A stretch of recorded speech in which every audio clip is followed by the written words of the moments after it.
ചെയ്തുകൊണ്ടിരിക്കുന്ന കാര്യങ്ങൾക്ക് ഒരു അടുക്കും ചിട്ടിയൊക്കെ ഉണ്ടാക്കുക. ഏറ്റവും പ്രധാനപ്പെട്ട അദ്കാറുകളാണ് ഉറങ്ങാൻ ചെന്നുള്ള ദിക്റുകൾ. ജീവിതത്തിൽ ഏറ്റവും കൂടുതൽ പരിശീലിക്കുന്ന കാര്യമാണ് മരിക്കുമ്പോൾ ചെയ്യുക. അതുകൊണ്ട് എങ്ങനെ ഉറങ്ങണമെന്ന് വെച്ചാൽ അങ്ങനെ മരിക്കുക തന്നെ. അപ്പോൾ ഉറങ്ങാൻ ചെന്നാൽ വിരിപ്പ് നന്നായിട്ട് വിരിക്കണം, സുഗന്ധമൊക്കെ ഒന്ന് പൂശി ഉഷാറായിട്ട് ഒളൊക്കെ ഉണ്ടാക്കിയിട്ട് ഇരിക്കുക.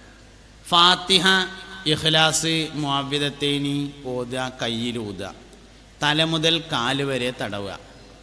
3-ാം പ്രാവശ്യവും ഇഖ്ലാസും മുഅവ്വിദത്തൈനി മതി, ഫാത്തിഹ വേണ്ട. കയ്യിലൂതുക, തല മുതൽ കാല് വരെ തടവുക. ഒരു 33 സുബ്ഹാനല്ലയും 33 അൽഹംദുലില്ലയും 34 അല്ലാഹു അക്ബറും ചെല്ലുക. ബിസ്മിക റബ്ബി വളഅതു ജംബി വബിക അർഫഉഹു ഇൻ അംസക്ത നഫ്സി ഫഇൻ അർസൽതഹാ ഫഹ്ഫദ്ഹാ ബിമാ തഹ്ഫദു ബി ഇബാദക സ്വാലിഹീൻ.